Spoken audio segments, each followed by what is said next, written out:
Episode के पहले scene में एक स्कूल में चल रहे स्क्रैबल कंपटीशन को दिखाया जाता है। लिन नाम की लड़की सोरिस नाम के लड़के के साथ compete कर रही है, जो कि एक दूसरे स्कूल से है। लिन के फादर विट और एक बड़े प्रेस्टीजियस स्कूल के प्रिंसिपल ऑडियंस में है।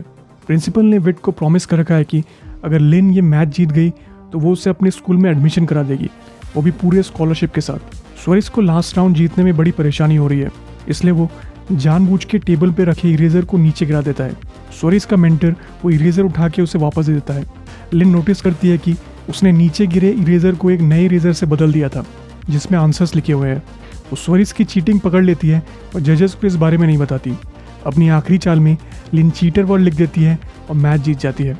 ऑडियंस लिन के लिए चीयर करने लगती है और उसे विनर का सर्टिफिकेट भी दे दिया जाता है। कुछ दिनों बाद रात में डिनर करते वक्त विट उससे पूछता है कि उसे अपना नया स्कूल कैसा लग रहा है। ये सुनते ही लिन अपने स्कूल की तारीफों के पुल मारने लगती है। वो कहती है कि उसके स्कूल में बहुत सारे कंप्यूटर्स हैं और सभी रूम्स में एसी लगे हुए हैं, लेकिन उसका सबसे फेवरेट रूम म्यूजिक रूम है, जहाँ पे एक बड़ा सा पियानो है। विट उससे पूछता है कि क्या उसके कोई दोस्त बने, जिसका रिप्लाई में वो झूठ में ही हाँ कह देती है। एक दिन स्कूल में पियानो बजाते वक्त ग्रेस नाम की लड़की लिन के पास आती है। वो स्कूल में होने वाले प्ले में एक गाना गाना चाहती है, इसलिए वो लिन से प्रैक्टिस करने में हेल्प मांगती है। लिन पियानो बजाने लगती है और ग्रेस उसके साथ गाने लगती है, पर वो दोनों रुक जाते हैं जब ग्रेस एक गलत नोट गा देती है। वो बहुत दुखी हो जाती है क्योंकि उसे लगता है कि उसे स्कूल प्ले में कोई भी पार्ट नहीं मिलेगा, और ये भी कहती है कि वो बचपन से ऐसा कुछ करना चाहती थी। लिन उसे पहले पियानो के कीज को अच्छे से सुन के उसके साथ गाने के लिए कहती है। थोड़ा प्रैक्टिस करने के बाद ग्रेस ठीक से गाना गाने लगती है। लिन के जाने से पहले ग्रेस उसे म्यूजिक रूम के बाहर वेट करने के लिए कहती है, ताकि वो ऑडिशन के बाद मिल पाए। ऑडिशन बहुत ही अच्छा जाता है और ग्रेस रोते हुए वहाँ से बाहर आती है। यहाँ पता चलता है कि स्कूल के नए रूल के हिसाब से वही बच्चे प्ले में हिस्सा ले सकते हैं जिनका GPA 3.25 से ज़्यादा है, लेकिन ग्रेस कहती है कि उसका आज से पहले इतना ज़्यादा GPA कभी रहा ही नहीं है, जो सुन के लिन कहती है कि वो उसकी हेल्प कर देगी। अगले कुछ दिन तक वो दोनों लाइब्रेरी में बैठ के पढ़ाई करने लगते हैं। उनके मैथ का टीचर सोफोन बच्चों को स्कूल के बाहर भी पढ़ाता है। ग्रेस भी उसके प्राइवेट क्लास में जाती है। एक दिन पढ़ाई करते वक्त ग्रेस उस सैम्पल पेपर को निकाल लेती है जो उसे सोफोन की प्राइवेट क्लास में मिला था। लिन नोटिस करती है कि ये क्वेश्चंस काफ़ी डिफिकल्ट है एज़ कम्पेयर टू जो सोफोन स्कूल में पढ़ाता है। कुछ हफ्तों बाद उनके मैथ का मिड टर्म एग्जाम होता है। लिन को कोई भी क्वेश्चन सॉल्व करने में परेशानी नहीं आ रही है, लेकिन फिर वो नोटिस करती है कि ये तो वही क्वेश्चंस है जो ग्रेस के सैम्पल पेपर में थे। यहाँ ये बात साफ है कि सोफोन उन बच्चों को स्कूल के एग्ज़ाम के पेपर पहले ही दे देता है जो उसके पास ट्यूशन पढ़ने जाते हैं। वो सारे आंसर्स एक इरेजर में लिख देती है, फिर उस इरेजर को अपने शू में डाल के ग्रेस की तरफ स्लाइड कर देती है। ग्रेस भी जल्दी से सारे आंसर्स देख अपने शीट में कॉपी कर लेती है। रिजल्ट्स आते ही ग्रेस बड़ी खुश है क्योंकि उसे आज तक इतने ज़्यादा मार्क्स कभी नहीं मिले थे, और ग्रेस और लिन को सेम मार्क्स मिले हैं, जिसे देख सोफोन को उन पर शक होने लगता है। वो उन्हें चीटिंग ना करने की वार्निंग दे के वहाँ से चले जाता है। उसके जाने के बाद ग्रेस लिन को डिनर पे इनवाइट करती है अपने बॉयफ्रेंड पैट के घर पे। शाम के वक्त वो पैट से एक रेस्टोरेंट में मिलते हैं जो कि उसके घर के बगल में ही बना है। पैट एक बड़े बाप की बिगड़ी हुई औलाद है जो पढ़ाई में पूरी तरह ठप है। डिनर करते वक्त वो लिन को उसके मार्क्स बेटर करने के लिए भी हेल्प मांगता है, जैसा उसने ग्रेस के साथ किया था। लेकिन दोनों लड़कियां तब सरप्राइज हो जाती है जब पैट लिन को उसकी हेल्प करने के लिए बहुत से पैसे ऑफर करता है। पैट के फादर ने उसे प्रॉमिस किया है कि अगर वो इस बार फेल नहीं होगा तो वो पैट को एक स्पोर्ट्स कार खरीद के देंगे। इसी वजह से पैट को लिन की बहुत बुरी तरह से हेल्प चाहिए, लेकिन लिन चीटिंग करवाते वक्त पकड़े नहीं जाना चाहती, इसलिए वो पैट को साफ मना कर देती है। लिन वापस आके विट को डिनर में नूडल्स खाते हुए देखती है। फिर वो ये कह के अपने रूम में चले जाती है कि बेकार की चीज़ें खाना बंद कर दो, लेकिन कुछ देर बाद ही वो विट को किसी लोन के बारे में फ़ोन पे बात करते सुन लेती है। लिन उसे शांत करने की कोशिश करती है और तभी उसे पता चलता है कि विट ने लिन की स्कूल फीस जमा करने के लिए अपने भाई से पैसे उधार लिए थे। स्कूल की प्रिंसिपल ने प्रॉमिस किया था कि लिन को स्कॉलरशिप दी जाएगी, और स्कूल के बजट इशू के कारण उसे अपनी स्कॉलरशिप एक दूसरे लड़के के साथ शेयर करनी पड़ रही है, जिसका मतलब है कि विट को अभी भी हर सेमेस्टर के लिए स्कूल की आधी फीस पे करनी है। लिन को पता है कि उसके फादर स्कूल के पीछे इतना खर्चा नहीं कर सकते, इसलिए वो अपने पुराने स्कूल में जाने की बात करती है, और विट उसे पैसे की टेंशन ना लेने के लिए कहता है और अपने पढ़ाई पे फोकस करने के लिए कहता है। अगर लिन को पूरी स्कॉलरशिप चाहिए तो उसे स्कूल के बाकी बच्चों के साथ कम्पीट करना होगा और ये प्रूव करना होगा कि वो सबसे बेटर है। अगले दिन स्कूल में लिन एक छोटे बच्चे को सीलिंग से बलून नीचे उतारने की कोशिश करते हुए देखती है। फिर लिन भी उस बलून को नीचे उतारने की कोशिश करती है और वो बहुत ऊपर है। तभी बैंक नाम का एक लड़का वहाँ आके उस बच्चे की हेल्प करता है। वो बच्चा लिन और बैंक को देख नाइस कपल कहता है, जो सुनते ही दोनों शर्मा जाते हैं। उस बच्चे के जाने के बाद लिन अपने आप को इंट्रोड्यूस करती है और ये पाती है कि बैंक ही वो लड़का है जिसके साथ वो अपनी स्कॉलरशिप शेयर कर रही है। वो बैंक से दोस्ती करने की कोशिश करती है और बैंक उसे ये कह के मना कर देता है कि वो दोनों कॉम्पिटिटर्स हैं, इसलिए उनमें दोस्ती नहीं होनी चाहिए। अगले सीन में लिन फिर से पैट से मिलने उसके घर जाती है। अपने फादर के लोन को चुकाने के लिए और अपने स्कूल की फ़ी को पे करने के लिए लिन पैट की और ग्रेस की चीटिंग करने में हेल्प करने के लिए मान जाती है। लेकिन लिन की एक शर्त है।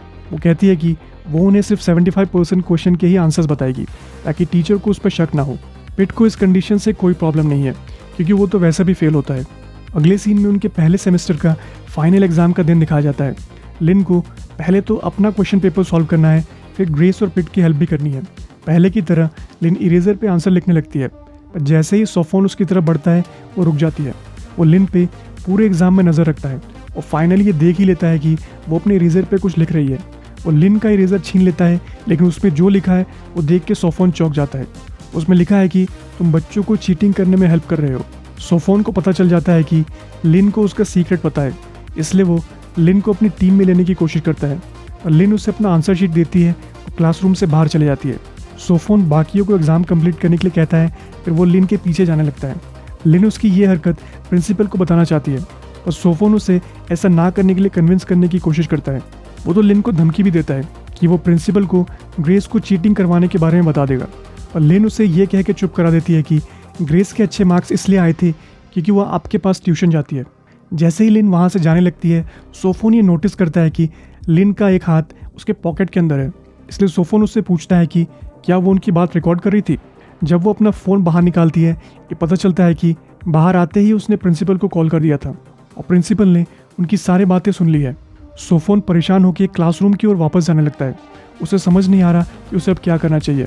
ग्रेस और पिट लिन को थैंक्स कहते हैं क्योंकि सब कुछ उनके प्लान के हिसाब से ही हुआ था। यहाँ पता चलता है कि लिन ने ये सब पहले से ही प्लान कर रखा था। सोफोन के प्राइवेट ट्यूशन में दिए हुए पेपर के कारण लिन ने कुछ मिनट्स में ही अपना पेपर सॉल्व कर दिया था। उसने तो सही आंसर्स अपने क्वेश्चन पेपर पे मार्क भी कर रखे थे और ग्रेस को उसे अपने पेपर के साथ एक्सचेंज करने के लिए कहा था जब वो सोफोन को डिस्ट्रैक्ट कर रही थी। इसके बाद ग्रेस ने वही आंसर्स अपने इरेजर पे लिख के पैट को दे दिया था। इसी वजह से उन तीनों के ही एग्ज़ाम में बहुत अच्छे मार्क्स आए हैं। इसके अलावा उसने अपने फ़ोन में पैट का नंबर प्रिंसिपल के नाम से सेव किया हुआ था। इसी वजह से सोफोन को स्कूल से निकाला भी नहीं जाएगा और अब वो लिन से डरा हुआ रहेगा। लेकिन रात में उसके पास बहुत से मैसेजेस आते हैं कि सोफोन को स्कूल से निकाल दिया गया है। ये पता चलते ही लिन दौड़ के पैट के घर चली जाती है और उससे पूछती है कि प्रिंसिपल को ये बात किसने बताई।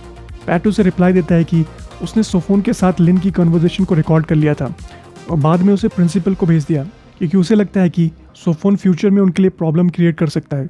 लिन को पैट की ये हरकत बिल्कुल पसंद नहीं आई है, पर वो पैट से इस बारे में और कुछ नहीं कहती। अगले दिन लिन उस छोटे बच्चे से फिर से मिलती है। तभी उसे ये भी पता चलता है कि वो सोफोन का बेटा है और उसे भी सोफोन की हरकतों की वजह से स्कूल से निकाल दिया गया है। लिन उन दोनों को शर्मिंदा होकर लिफ्ट से नीचे जाता देखती है। अगले सीन में बैंक के लॉन्ड्री शॉप को दिखाया जाता है। वो अपनी माँ के साथ रहता है जिसे पूरी उम्मीद है कि वो एक दिन लॉटरी जीतेगी और वो लोग अमीर हो जाएंगे। उसके पीठ में बहुत ज़्यादा प्रॉब्लम है और उनकी फाइनेंशियल कंडीशन ऐसी नहीं है कि वो किसी डॉक्टर को दिखा पाए। उस दिन स्कूल में लिन और बैंक को प्रिंसिपल अपने रूम में बुलाती है क्योंकि वो चाहती है कि ये दोनों एक टीवी क्विज शो में पार्टिसिपेट करें। वो दोनों ही एक टीम से नहीं खेलना चाहते और प्रिंसिपल उन्हें ये कह के कन्विंस कर लेती है कि जो भी उस क्विज में ज़्यादा आंसर्स देगा प्रिंसिपल अगले सेमेस्टर की पूरी स्कॉलरशिप उसी को दे देगी। अगले ही दिन वो दोनों उस रियलिटी शो के सेट पे पहुंच जाते हैं। क्विज स्टार्ट होता है और बैंक सबसे पहला आंसर देता है और उसके बाद लिन भी एक आंसर दे देती है। लिन और बैंक की टीम 2 पॉइंट से आगे चल रही है, पर कुछ देर में ही बैंक 2 गलत आंसर्स दे देता है और वो पीछे हो जाते हैं। लिन उसे सजेस्ट करती है कि अगला आंसर देने से पहले उन्हें एक दूसरे के साथ डिस्कस कर लेना चाहिए, नहीं तो वो लोग ये क्विज हार जाएंगे। इसलिए आखिरी क्वेश्चन का आंसर देने से पहले वो एक दूसरे के साथ आंसर डिस्कस कर लेते हैं। दूसरी टीम इनसे पहले आंसर दे देती है और उनका आंसर गलत हो जाता है। आखिर में लिन सही आंसर कह के कॉम्पिटिशन जीत लेती है। अगले दिन प्रिंसिपल उन्हें फिर से अपने ऑफिस में बुलाती है और ये बताती है कि इस सेमेस्टर की स्कॉलरशिप लिन ने जीत ली है। वो बैंक को अगले सेमेस्टर के स्कॉलरशिप के लिए अप्लाई करने के लिए कहती है। फिर दोनों को बाहर भेज दिया जाता है। मीटिंग के बाद लिन बैंक को बेटर फील कराने की कोशिश करती है, पर वो लिन को इग्नोर कर देता है। बाद में बैंक को अपनी माँ के साथ एक गवर्नमेंट हॉस्पिटल में दिखाया जाता है, जहाँ उन्हें अपनी टर्न के लिए घंटों वेट करना होगा। बैंक तभी अपनी माँ को ये भी बताता है कि उसे इस बार की स्कॉलरशिप नहीं मिली है। ये सुनते ही बैंक की माँ उसे बेटर फील कराने की कोशिश करती है और कहती है कि वो अगले सेमेस्टर से पहले पैसों का जुगाड़ कहीं से कर ही लेगी। एक दिन स्कूल में पैट लिन को कंप्यूटर लैब में बुला के ये पूछता है कि क्या वो अब भी चीटिंग करने में उसकी हेल्प करेगी, क्योंकि उसे तो अब स्कॉलरशिप मिल चुकी है। लिन उससे कहती है कि उसे पैट के पैसे नहीं चाहिए। ये सुनते ही पैट ज़ोर ज़ोर से हंसने लगता है। पैट के हिसाब से स्कूल लिन से एक्स्ट्रा करिकुलर एक्टिविटी के नाम पे बहुत से पैसे लेने वाला है, जिस बारे में लिन को कोई आइडिया नहीं है। लिन इस बात पे कुछ रिएक्ट नहीं करती, पर उसे शक है कि पैट सच बोल रहा है। इसीलिए जब वो घर वापस जाती है, वो अपने फादर के ड्रॉर को खोल के देखती है तो उसे बहुत से रिसिप्ट्स मिलते हैं। उसके फादर ने स्कूल को 5 लाख रुपए दे रखे हैं मेंटेनेंस फीस के नाम पे। ये देखते ही उसे रियलाइज़ होता है कि स्कूल असल में फुल स्कॉलरशिप के नाम पे लोगों को बेवकूफ़ बना रहा है। लिन जल्दी से पैट को कॉल करती है और उससे पूछती है कि क्या उसके और दोस्त हैं जिन्हें एग्ज़ाम पास करने में हेल्प चाहिए। अगले दिन पैट लिन की उसके बाकी अमीर दोस्तों के साथ मीटिंग फिक्स कर देता है। लिन पैसों के बदले में उनकी हेल्प करने के लिए रेडी हो जाती है। लिन उनसे एक सेमेस्टर पास करने के बदले 80,000 रुपये मांगती है। उन्हें अपने पैसे पैट के पास जमा करना है और लिन फिर बाद में पैट से वो पैसे ले लेगी ताकि पेमेंट का कोई प्रूफ नहीं रहे और वो पकड़ी ना जाए। लेकिन लिन को इस बार बहुत से बच्चों की हेल्प करनी है, इसलिए इरेजर में आंसर लिख के एक दूसरे को देना बहुत रिस्की हो जाएगा। इसलिए लिन एक नया प्लान बनाती है। उसे याद है कि एग्ज़ाम हॉल के सामने वाले वॉल पे एक क्लॉक लगी हुई है जो सभी बच्चों को दिखाई देती है। वो कहती है कि उस क्लॉक का मिनट का कांटा जिस नंबर पे रहेगा उस क्वेश्चन का आंसर लिन देने वाली होगी। इसी तरह क्योंकि ये एक मल्टीपल चॉइस क्वेश्चन वाला एग्ज़ाम है, उनके पास हर क्वेश्चन के लिए 4 ऑप्शंस होंगे। क्लॉक का सेकंड का कांटा उसका आंसर होगा। एग्जाम्पल के लिए अगर किसी क्वेश्चन का आंसर ऑप्शन ए है तो लिन तब अपना हाथ उठाएगी जब सेकंड का कांटा 1 पे होगा। अगर आंसर ऑप्शन बी हुआ तो लिन तब अपना हाथ उठाएगी जब सेकंड का कांटा 2 पे होगा। उनका एग्ज़ाम 2 घंटे का होगा और एग्ज़ाम में 60 क्वेश्चंस रहेंगे। इसका ये मतलब है कि लिन को अपना एग्ज़ाम 1 घंटे में ख़त्म कर 1 घंटा बाकियों की हेल्प करनी होगी। टेस्ट उनके प्लान के हिसाब से ही जाता है। बीच में बैंक को लिन से प्रॉब्लम होने लगती है। वो लिन से कहता है कि उसके इतना हिलने की वजह से वो कंसंट्रेट नहीं कर पा रहा है। एकदम से उसके पॉकेट से एक पेपर नीचे गिर जाता है जो टीचर देख भी लेती है। टीचर बैंक के हाथ से वो पेपर छीन लेती है क्योंकि उसे लगता है कि वो एक चिट है, पर वो असल में बैंक के लॉन्ड्री के कस्टमर्स के एड्रेस है। वो फिर बैंक से अपने पॉकेट से सब कुछ बाहर निकालने के लिए कहती है। तो बैंक सारा दिन लॉन्ड्री में काम करके बहुत थक गया है, जिस वजह से उसकी तबीयत खराब होने लगती है। क्लास में सभी बच्चे उस पर हंसने लगते हैं जब वो दौड़ के वॉशरूम की ओर जा रहा होता है। शाम को लिन बैंक के घर जाती है ये बताने के लिए कि उसे अब स्कॉलरशिप नहीं चाहिए, इसलिए वो अपनी स्कॉलरशिप बैंक को देना चाहती है। बैंक पूरी तरह सरप्राइज्ड है, पर लिन बैंक से सच्चाई नहीं बताती कि उसे बच्चों को चीटिंग करा के स्कूल फीस के पैसे मिल चुके हैं। वो बैंक से कह देती है कि उसके फादर की लॉटरी लग गई है। बैंक उसे थैंक यू कहता है और उसकी लॉन्ड्री फ्री में करने का प्रॉमिस करता है। वो फिर एक बस से लिन को घर छोड़ने के लिए जाने लगता है। एपिसोड के एंड में बैंक लिन से कहता है कि वो उसका फ्रेंड बनना चाहता है।